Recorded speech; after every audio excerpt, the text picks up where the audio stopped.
അങ്ങനെ വേദ അവളുടെ car break down ആയതുമൂലം അതുവഴി വന്ന അവളുടെ ഫ്രണ്ട് രോഹിതിൻ്റെ കൂടെ കോളേജിൽ പോകാൻ നിൽക്കുകയാണ് കേട്ടോ. ആദ്യം അദ്ദേഹം ലിഫ്റ്റ് കൊടുക്കുമ്പോഴും അവൾ മടിച്ച് നിൽക്കുകയാണ് കയറാതെ. പിന്നെ അദ്ദേഹം പറയുന്നുണ്ട്, എടോ എക്സാം അല്ലേ, 10 മിനിറ്റ് കൊണ്ട് ഞാൻ കോളേജിലെത്തിക്കാം, വാ കയറ്, മടിച്ച് നിൽക്കാതെ എന്നൊക്കെ പറയാണ്. അങ്ങനെ മറ്റൊരു വഴിയില്ലാത്തത് കൊണ്ട് തന്നെ വേദ അയാളെ കൂടെ ബൈക്കിൽ കയറുകയാണ് കേട്ടോ. ബൈക്കിൽ കയറി ഏറെ ദൂരം സഞ്ചരിക്കുകയാണ്. അതിനിടയിൽ അവർ നല്ല ഫ്രണ്ട്ഷിപ്പ് ആവുകയും പതിയെ അവൾ ആ കൈയെടുത്തിട്ട് അവൻ്റെ ഷോൾഡറിൽ വെക്കുകയാണ്. പിന്നീട് അങ്ങോട്ട് അവർ ഭയങ്കര സംസാരമാണ് കേട്ടോ. എന്നാൽ ഇതെല്ലാം ടൗണിൽ നിന്നും മിത്ര കാണാനിടയാവുകയാണ് കേട്ടോ. അവൾ ആലോചിക്കുന്നത്, ഇത് വേദയല്ലേ, അവളിത് ആരുടെ കൂടെയാ എന്നൊക്കെ ആലോചിച്ച് നിൽക്കുകയാണ്. ഉടനെ തന്നെ അവൾ കാറെടുത്ത് ആ ബൈക്കിന് പിന്നാലെ ഫോളോ ചെയ്ത് പോവുകയാണ് കേട്ടോ. എന്നിട്ട് കൂടെയുള്ള ആളെയും അവളെ നന്നായിട്ട് അവൾ വീക്ഷിക്കുകയാണ്. അവസാനം ആ ബൈക്ക് ചെന്ന് നിൽക്കുന്നത് അവളുടെ കോളേജിനടുത്താണ്. രണ്ടുപേരും ബൈക്കിൽ നിന്നിറങ്ങി അവിടെ നിന്ന് സംസാരിക്കുകയാണ് കേട്ടോ. വേദയോട് രോഹിത് പറയുന്നുണ്ട്, ഇതെനിക്ക് പരിചയമുള്ള ആളുടെ വർക്ക്ഷോപ്പാണ്, നിന്റെ കാർ റെഡിയാക്കാൻ ഞാൻ ഇവിടെ പറയാം, നീ ആ വണ്ടിയുടെ കീ ഇങ്ങത്താ എന്ന് പറയാണ്. അങ്ങനെ വേദ കീ കൊടുക്കാണ്ട് അവൻ്റെ കയ്യിൽ. ശേഷം അവൾ ക്ലാസ്സിലേക്ക് കയറി പോവുകയാണ്. എന്നാൽ തൊട്ട് പിന്നിൽ നിന്നും ഇതെല്ലാം കാണുന്നുണ്ടായിരുന്നു കേട്ടോ മിത്ര. അവൾ വണ്ടിയിലിരുന്ന് രോഹിതിൻ്റെ ബാക്കിയുള്ള മൂവ്മെൻറ്റ്സ് ശ്രദ്ധിച്ചുകൊണ്ടേയിരിക്കുകയാണ്. ആദ്യസമയം സൂര്യയുടെ വീട് കാണിക്കുന്നുണ്ട്. അടുക്കളയിൽ നന്ദിനി വെജിറ്റബിൾസ് കട്ട് ചെയ്തുകൊണ്ടിരിക്കുകയാണ്. രാജുവേട്ടൻ അവൾക്ക് വേണ്ട സാധനങ്ങളെല്ലാം ടേബിളിൽ വെച്ച് കൊടുക്കുന്നുണ്ട്. അതേസമയം അവിടെ തന്നെ കനകയും ഉണ്ടായിരുന്നു. അവൾ പറയുന്നുണ്ട്, ഇന്നലത്തെ ഇവിടെയുള്ള സംസാരം കേട്ടപ്പോൾ ഞാൻ വിചാരിച്ചു ഈ കുടുംബം പൊട്ടിത്തെറിച്ച് ഛിന്ന ഭിന്നമായി എന്ന്. അപ്പോൾ രാജുവേട്ടൻ പറയുന്നുണ്ട്, അത് നീ ആഗ്രഹിച്ചത് കൊണ്ട് നിൻ്റെ മനസ്സുകൊണ്ട് തോന്നുന്നതാണ്, പക്ഷേ വന്ന് കയറിയതേ ഉള്ളൂ, അപ്പോഴേക്കും നീ ഇങ്ങനെയൊക്കെയാണോ പറയുന്നത് എന്നൊക്കെ ചോദിക്കുകയാണ്. ആ സമയത്ത് നന്ദിനി പറയുന്നുണ്ട്, കനകം ഞാനും അങ്ങനെ തന്നെയൊക്കെയാണ് വിചാരിച്ചത്, പക്ഷേ ഇവിടെയുള്ളവർ നമ്മൾ വിചാരിക്കുന്ന പോലല്ല, അവർക്ക് പരസ്പരം നല്ല സ്നേഹമുണ്ട്, പക്ഷേ അത് നമുക്ക് മനസ്സിലാകുന്നില്ല എത്രയേ ഉള്ളൂ എന്ന് പറയാണ്. അതേസമയം എതി സാറും പത്മയും കൂടി ഹോളിലിരുന്ന് സംസാരിക്കുകയാണ്. പത്മ, ഇന്നലെ നീ വിജയുടെയും ഇന്ദ്രജയുടെയും കാര്യത്തിലെടുത്ത തീരുമാനമാണ് നമ്മുടെ കുടുംബം ഇങ്ങനെ നിലനിർത്തിയത്, അത് എന്തുകൊണ്ട് നന്നായി എന്ന് പറയാൻ കേട്ടോ. അതുകൊണ്ടാണ് സൂര്യ വരെ ഈ വീട് വിട്ട് ഇറങ്ങി പോവാതിരുന്നത് എന്നും പറയുന്നുണ്ട്. അപ്പോൾ പത്മ പറയുന്നുണ്ട്, ഞാൻ പറഞ്ഞത് ശരിയാണ്, എനിക്ക് എൻ്റെ മകനെ ഒരിക്കലും നഷ്ടപ്പെടുത്താൻ പറ്റില്ല, അത് എൻ്റെ അഹങ്കാരമായാലും ധിക്കാരമായാലും ആക്ഷേപമായാലും എൻ്റെ മകൻ എൻ്റെ കൺമുൻപിൽ നിൽക്കുമ്പോൾ എനിക്ക് അവനെ കണ്ണിറച്ച് കാണാമല്ലോ, എന്നെങ്കിലും ഒരു ദിവസം അവൻ എന്നെ മനസ്സിലാക്കും. അങ്ങനെ അവർ സംസാരിച്ചുകൊണ്ടിരിക്കുമ്പോഴാണ് കേട്ടോ അവർ ഛർദ്ദിക്കുന്ന സൗണ്ട് കേൾക്കുന്നത്. ഇതാരാ എന്ന കൺഫ്യൂഷൻ നിൽക്കുകയാണ് പത്മയും എതി സാറും. അതേസമയം നന്ദിനെ കാണിക്കുന്നുണ്ട്. അവർ വാഷ് ബേസിൻ്റെ അടുത്ത് വന്നിട്ട് ഭയങ്കര ഛർദ്ദിയാണ്. രാജുവേട്ടന് കനകയും ആ സൗണ്ട് കേട്ട് ഓടി വരുന്നുണ്ട്. മോളെ നന്ദിനി, എന്താ പറ്റിയത്, എടി നോക്കി നിൽക്കാതെ മുതുക് തടവി കൊടുക്ക് എന്ന് പറയുന്നുണ്ട് കനകയോട്. അങ്ങനെ കനക നന്ദിനിക്ക് തടവി കൊടുക്കുന്നുണ്ട്. പിന്നീട് രാജു സൂര്യ സാറേ, എതി സാറേ എന്നൊക്കെ ഉച്ചത്തിൽ വിളിക്കുകയാണ്. ഈ വിളി കേട്ട് എതി സാർ എഴുന്നേറ്റ് അവിടേക്ക് പോവാൻ കേട്ടോ. എന്താ രാജു, എന്താ മോളെ എന്ന് ചോദിക്കുകയാണ്. അപ്പോൾ രാജു പറയുന്നുണ്ട്, സാറേ ഇത് നേരെ പുതിയ രണ്ടാമത്തെ തവണയാണ് ഇങ്ങനെ ഛർദ്ദിക്കുന്നത്, അടുക്കളയെല്ലാം മണം പിടിക്കാഞ്ഞിട്ടാവും ഞാൻ പറഞ്ഞിട്ട് കേൾക്കുന്നില്ല എന്ന് പറയാണ്. അങ്ങനെ എതി സാർ സൂര്യയെ വിളിക്കുകയാണ്. അങ്ങനെ സൂര്യ ഓടി വരുന്നുണ്ട്. എന്താ അച്ഛ എന്ന് ചോദിക്കുകയാണ്. ഇതേ നോക്ക്, നന്ദിനിക്ക് നല്ല ക്ഷീണമുണ്ട്, അവൾ ഛർദ്ദിക്കുകയാണ് എന്ന് പറയാം. എന്താ നന്ദിനി എന്ന് ചോദിക്കുന്നുണ്ട് സൂര്യ. ഒന്നുമില്ല സാർ എന്ന് പറയാണ്. അത് പറ്റില്ല, എന്താ ഡോക്ടറെ കൊണ്ടുപോയി ഒന്ന് കാണിക്കുക എന്ന് പറയാൻ എതി സാർ. അങ്ങനെ വാ നന്ദിനി എന്നും പറഞ്ഞിട്ട് സൂര്യ നിർബന്ധിച്ച് നന്ദിനിയെയും കൊണ്ട് ഹോസ്പിറ്റലിലേക്ക് പോവാണ്. അവളെയും കൊണ്ട് നടന്നു പോകുന്നിടയ്ക്കാണ് കേട്ടോ പത്മ ഹോളിലിരിക്കുന്നത് കാണുന്നത്. അവളെ കാണുമ്പോൾ സൂര്യ ഒന്നുകൂടി നന്ദിനിയെ ചേർത്ത് പിടിച്ച് കൈയൊക്കെ പിടിച്ചുകൊണ്ട് വാ നന്ദിനി എന്നൊക്കെ പറഞ്ഞ് കൊണ്ടുപോവുകയാണ് കേട്ടോ. ഇതെല്ലാം കാണുമ്പോൾ പത്മക്ക് ദേഷ്യം വരുന്നുണ്ട്. എന്നാലും എന്താണ് എന്നറിയാതെ കൺഫ്യൂഷനിൽ അവളും അവിടെ ഇരിക്കുകയാണ് കേട്ടോ. ശേഷം സൂര്യ കാറെടുത്ത് നന്ദിനിയെയും അതിൽ കയറ്റി ഹോസ്പിറ്റലിലേക്ക് പോവുകയാണ്. ആ സമയത്ത് എതി സാറ് പത്മയുടെ അടുത്ത് വന്നിരിക്കുകയാണ് കേട്ടോ. നന്ദിനിക്ക് നല്ല ക്ഷീണമുണ്ട്, ഈ ഒരു അവസ്ഥയിൽ ഇതൊക്കെ സ്വാഭാവികമല്ലേ എന്ന് പറഞ്ഞ് അദ്ദേഹം ചിരിക്കുകയാണ്. ഇത് കേൾക്കും പത്മ ചോദിക്കുന്നുണ്ട്, ഏതവസ്ഥ, അവൾ തളർന്നു വിട്ടിട്ടുണ്ടെങ്കിൽ അതിന് എന്തെങ്കിലും കാരണമുണ്ടാകും, അല്ലാതെ വെറുതെ മനക്കോട്ട കെട്ടൊന്നും വേണ്ട എന്ന് പറഞ്ഞിട്ട് അകത്തേക്ക് പോകട്ടെ പത്മം. എന്നാൽ എതിസാറാകട്ടെ അവിടെ നിന്നുകൊണ്ട് ഉള്ളിൽ ഓരോ കാര്യങ്ങൾ ആലോചിച്ചിട്ട് ചിരിക്കുകയാണ് കേട്ടോ.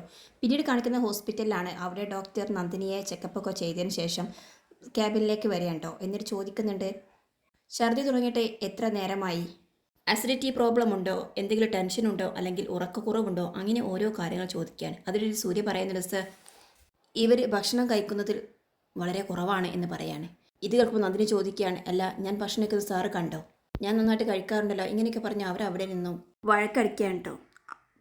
ആ സമയത്ത് ഡോക്ടർ പറയുന്നുണ്ട്, ഒന്ന് നിർത്തൂ, നിങ്ങളെപ്പോലെ പുതുതായി വിവാഹം കഴിഞ്ഞവരൊക്കെ ഞാൻ ഒരുപാട് കണ്ടിട്ടുണ്ട്, അവർ ഇതുപോലെ തമ്മിൽ വഴക്കടിക്കുന്നതും കണ്ടിട്ടുണ്ട്, പക്ഷേ ഇത്രയും ഞാൻ കണ്ടിട്ടില്ല എന്നൊക്കെ പറയാണ്.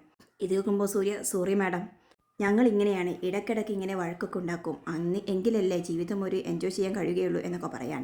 അവസാനം ഡോക്ടർ ചിരിച്ചുകൊണ്ട് ഓക്കെ ഓക്കെ എന്ന് പറയുന്നുണ്ട്. എന്നിട്ട് പറയാണ്, ഈ കുട്ടിക്ക് ദഹനക്കുറവാണ്, അതുകൊണ്ട് തന്നെ 3 ദിവസത്തിനുള്ള മരുന്ന് ഞാൻ കുറിച്ച് തരാം. അത് കഴിച്ചിട്ടും ഭേദമില്ലെങ്കിൽ എന്നെ വന്ന് കാണണം കേട്ടോ എന്ന് പറയാണ്. ഓക്കെ ഡോക്ടർ, താങ്ക് യു എന്ന് പറഞ്ഞ് മരുന്നിൻ്റെ ഷീട്ടും വാങ്ങിച്ച് അവർ അവിടെ നിന്ന് പുറത്തേക്ക് ഇറങ്ങുകയാണ്. പുറത്തിറങ്ങി നന്ദിനി പറയുന്നുണ്ട്, ഇതിൻ്റെയൊക്കെ വല്ല ആവശ്യമുണ്ടായിരുന്നു. ഗ്യാസിൻ്റെ പ്രോബ്ലം ആയിരുന്നെങ്കിൽ എനിക്ക് തന്നെ വീട്ടിൽ ഇതിനുള്ള പൊടിക്കളെ അറിയാമായിരുന്നു. എന്തിനെ ഹോസ്പിറ്റലിൽ വരേണ്ട ആവശ്യം എന്ന് പറയാൻ. അപ്പോൾ സൂര്യ പറയുന്നുണ്ട്, പിന്നല്ലാതെ വൊമിറ്റ് ചെയ്ത ഒരാൾ ക്ഷീണിച്ച് കിടക്കുമ്പോൾ വീട്ടിൽ കിടത്തുകയാണ് വേണ്ടത്, ഹോസ്പിറ്റലിൽ കൊണ്ടുവരേണ്ടേ എന്ന് ചോദിക്കുകയാണ്. എന്തായാലും നന്ദിനി ഇവിടെ നിൽക്കുക, ഞാൻ മരുന്ന് വാങ്ങിച്ചിട്ട് വരാം എന്ന് പറഞ്ഞ് അവൻ മരുന്ന് വാങ്ങിക്കാൻ പോവാണ് കേട്ടോ. മരുന്നിൻ്റെ ആവശ്യമൊന്നുമില്ല സാർ എന്ന് പറയുന്നുണ്ട്. അത് പറ്റില്ല എന്ന് പറഞ്ഞ് സൂര്യ മരുന്ന് വാങ്ങിച്ചുകൊണ്ട് തിരിച്ചു വരികയാണ്. ആ സമയത്ത് നന്ദിനി ഒരേ ആലോചനയാണ്. എന്താ നന്ദിനി, എന്ത് പറ്റി എന്ന് ചോദിക്കുന്നുണ്ട് സൂര്യ. അല്ല സർ, ഞാൻ ആലോചിക്കുകയായിരുന്നു, സാറ് നേരത്തെ വീട്ടിൽ പറഞ്ഞിട്ടുണ്ടായിരുന്നല്ലോ ഞാൻ ഗർഭിണിയാണ് എന്ന് ഇന്നലെ ഛർദ്ദിച്ചപ്പോൾ. സാർ അത് വീട്ടിലെത്തിയ ഉടനെ തന്നെ അത് മാറ്റി പറയണം കേട്ടോ എന്ന് പറയാണ്. അതാണോ വലിയ പ്രശ്നം? അത് ഞാൻ മാറ്റി പറഞ്ഞോളാം, എനിക്കറിയാം അതെങ്ങനെ എന്ത് ചെയ്യണമെന്ന് എന്നൊക്കെ പറയാൻ സൂര്യ. എന്തായാലും താൻ വണ്ടിയിൽ കയറി, നമുക്ക് ഭക്ഷണമൊക്കെ കഴിച്ചിട്ട് പോകാം എന്ന് പറയാണ്. അയ്യോ സർ, അത് വേണ്ട, എനിക്ക് പുറത്തുനിന്നുള്ള ഭക്ഷണം തീരെ ശരിയാവില്ല, മാത്രവുമല്ല ഈ ഒരു അവസ്ഥയിൽ അത് ശരിയാവത്തില്ല എന്ന് പറയാണ്. ഓഹോ, എങ്കിൽ നമുക്കൊരു ജ്യൂസ് കുടിക്കാം, അങ്ങനെയാണെങ്കിൽ പ്രോബ്ലം ഇല്ല എന്ന് പറയാൻ കേട്ടോ. അങ്ങനെ അവർ രണ്ടുപേരും ജ്യൂസ് കുടിക്കാൻ വേണ്ടിയിട്ട് ഇറങ്ങുകയാണ്. ജ്യൂസ് കുടിച്ചതിന് ശേഷം നന്ദിനി കാറിൽ വന്നിരിക്കാൻ കേട്ടോ. ആ സമയത്ത് സൂര്യ ഫോണെടുത്ത് രാജുവേട്ടനെ വിളിക്കുകയാണ്. രാജുവേട്ട, അച്ഛനെ ഫോണിൽ വിളിച്ചിട്ട് കിട്ടിയിട്ടില്ല, അതുകൊണ്ട് രാജുവേട്ടൻ തന്നെ അച്ഛനോടൊരു കാര്യം പറയണം. ഞങ്ങൾ നന്ദിനിയെ കാണിക്കാൻ വേണ്ടി ഹോസ്പിറ്റലിൽ വന്നതല്ലേ, ഡോക്ടർ ചെക്കപ്പ് എല്ലാം കഴിഞ്ഞ ശേഷം പറഞ്ഞു നന്ദിനി ഗർഭിണിയാണെന്ന്. ഇത് കേട്ടത് രാജുവേട്ടന് സന്തോഷമാണ്. ഈ വിവരം രാജുവേട്ടനൊന്ന് അച്ഛനെ അറിയിക്കണം കേട്ടോ എന്ന് പറയാണ്. അതിനെന്താ മോനെ, ഞാൻ അറിയിക്കാമല്ലോ എന്ന് പറഞ്ഞ് രാജു ഫോൺ കട്ടാക്കിയതിന് ശേഷം ഓടി ചെല്ലേണ്ട അകത്തേക്ക്. എന്നിട്ട് ഏത് സാർ എന്ന് പറഞ്ഞ് ഉച്ചത്തിൽ വിളിക്കുന്നുണ്ട്. പത്മ മേഡം എന്നും വിളിക്കാൻ കേട്ടോ. മുകളിൽ നിന്ന് എല്ലാവരും ഓടി ഇറങ്ങി വരികയാണ്. എന്താ കാര്യം എന്ന് ചോദിക്കുകയാണ്. സൂര്യ സാറിൻ്റെ ഫോണിലേക്ക് വിളിച്ചിട്ട് കിട്ടിയില്ല എന്ന് പറഞ്ഞിട്ടാണ് എന്നെ വിളിച്ചത്. എൻ്റെ ഫോണിലേക്കും ഞാൻ കണ്ടിട്ടില്ലല്ലോ എന്ന് പറയുന്നത് സാർ. അതറിയില്ല, പക്ഷേ സൂര്യ സാർ പറഞ്ഞു നന്ദിനിക്ക് ഇന്നലെ വോമിറ്റിംഗ് ഉണ്ടായിരുന്നല്ലോ, അപ്പോൾ ഡോക്ടറെ കാണിച്ചു, നന്ദിനി ഗർഭിണിയാണ് എന്നാണ് അറിഞ്ഞത് എന്ന് പറയാൻ കേട്ടോ. ആണോ, സത്യമാണോ എന്ന് ചോദിച്ചിട്ട് എത് സാർ ചിരിക്കുകയാണ്. അതേസമയം പത്മയുടെയും ഇന്ദ്രജയുടെയും വിജയുടെ മുഖത്തും അത്ര വലിയ സന്തോഷം കാണുന്നില്ല. എന്നിട്ട് അവരെവിടെ എന്ന് ചോദിക്കുകയാണ്ടോ ഇത് സാറ്. അവരിങ്ങോട്ടേക്ക് പുറപ്പെടുത്തിട്ടുണ്ട് എന്ന് പറയാണ്. ഈശ്വര, ഈ വീട്ടിലേക്ക് ഒരു കുഞ്ഞു വരാൻ പോകുകയാണല്ലോ എന്ന് പറഞ്ഞ് അദ്ദേഹം മനസ്സിൽ ആശ്വസിക്കുകയാണ്. അയ്യോ എന്ന് പറഞ്ഞ് പുച്ഛിക്കാണ്ട പത്മ. അപ്പോൾ ഇത് സർ പറയുന്നുണ്ട്, നിനക്ക് നന്ദിനിയോട് അല്പം ബുദ്ധിമുട്ടുണ്ട് എന്നറിയാം, എന്നാലും ഇത് നല്ലൊരു മുഹൂർത്തമാണ്, അവരിങ്ങോട്ടേക്ക് കയറി വരുമ്പോൾ നീ മുഷിച്ചൊന്നും സംസാരിക്കരുത് കേട്ടോ എന്ന് പറയാൻ കേട്ടോ. ഈ സമയത്ത് ഒരമ്മയുടെ ഉത്തരവാദിത്തം നീ ചെയ്യേണ്ടതാണ് എന്നൊക്കെ പറയാണ്. ഇത് കേൾക്കും പത്മ ചോദിക്കുകയാണ്, നിങ്ങളെന്താ വിചാരിച്ചത്, ഇനി അവളുടെ പ്രസവം കൂടി ഞാൻ എടുക്കണം? അങ്ങനെ വല്ലതുമുണ്ടെങ്കിൽ അവളുടെ വീട്ടിലേക്ക് അയച്ചോണം എന്ന് പറയാണ്. അല്ല പത്മ, നീ എന്താണ് ഈ പറയുന്നത്? നന്ദിനി ഗർഭിണിയാണ്, അവളുടെ വയറ്റിൽ കിടക്കുന്നത് നമ്മുടെ മോൻ്റെ കുഞ്ഞാണ്, അവളെയും അവളുടെ കുഞ്ഞിനെയും സംരക്ഷിക്കേണ്ടത് നമ്മുടെ ഉത്തരവാദിത്തമാണ് എന്നൊക്കെ പറയാണ്. ആണോ, ഇതൊന്നും കണ്ടു നിൽക്കാൻ എന്നെക്കൊണ്ട് പറ്റില്ല എന്ന് പറഞ്ഞ് പത്മ അകത്തേക്ക് പോവാണ്. അപ്പോൾ എതി സാർ ഇന്ദ്രജയുടെ വേദയുടെ അടുത്തേക്ക് വന്നിട്ട് പറയുന്നുണ്ട്, മക്കളെ, മോളെ ഇന്ദ്രജ, നിന്റെ വലിയൊരു തെറ്റ് ക്ഷമിച്ചവരാണ് സൂര്യ, അതുകൊണ്ട് നീയെങ്കിലും അവരെ എന്ന് പറയാൻ. അപ്പോൾ ഇന്ദ്രജ പറയുന്നുണ്ട്, സോറി ഡാഡി, മമ്മി പറയുന്നത് ഞങ്ങൾക്കും ചെയ്യാൻ പറ്റൂ എന്ന് പറഞ്ഞ് അവരും അകത്തേക്ക് പോവാണ്. ഇതൊക്കെ കണ്ടു രാജുവേട്ടൻ പറയുന്നുണ്ട്, എന്താ സാറേ ഇതൊക്കെ നല്ലൊരു സന്തോഷ വാർത്തയായിട്ട് ഇവരൊക്കെ എന്ന് പറയാണ്. അപ്പോൾ ഇത് സാർ പറയുന്നുണ്ട്, നീ ഇതൊന്നും കാര്യമാക്കേണ്ട, അവർ വരുമ്പോൾ നല്ല രീതിയിൽ തന്നെ അവർ സ്വീകരിക്കാം, ദൈവമായിട്ട് നമുക്ക് കനിഞ്ഞു തന്ന ഒരു വലിയൊരു സന്തോഷ വാർത്തയാണിത്, അത് നമ്മളായിട്ട് നശിപ്പിച്ച് കളയരുത് എന്ന് പറയാണ്. അങ്ങനെ രാജു ഓക്കെ സാർ എന്ന് പറഞ്ഞ് അകത്തേക്ക് പോവാൻ കേട്ടോ. അധികം വൈകാതെ തന്നെ സൂര്യയും നന്ദിനിയും അവിടെ വന്ന് ഇറങ്ങുകയാണ്. ആരതിയെല്ലാം എടുത്ത് അവരെയൊക്കെ സ്വീകരിച്ചിട്ടാണ് കേട്ടോ എതി സാറും രാജുവേട്ടനുമൊക്കെ അകത്തേക്ക് കയറ്റുന്നത്. ഇതെല്ലാം കാണുമ്പോൾ ഒന്നും മനസ്സിലാകാതെ നന്ദിനി സൂര്യയുടെ മുഖത്തേക്ക് നോക്കുന്നുണ്ട്. സൂര്യ എന്ന് പറഞ്ഞ് ചിരിച്ചുകൊണ്ട് കണ്ണടച്ച് കാണിക്കാണ്ട് അവളോട്. അവൾക്കാണെങ്കിൽ ഒന്നും മനസ്സിലാകുന്നില്ല. എന്താ സാർ ഇങ്ങനെയൊക്കെ എന്ന് പറയുന്നുണ്ട്.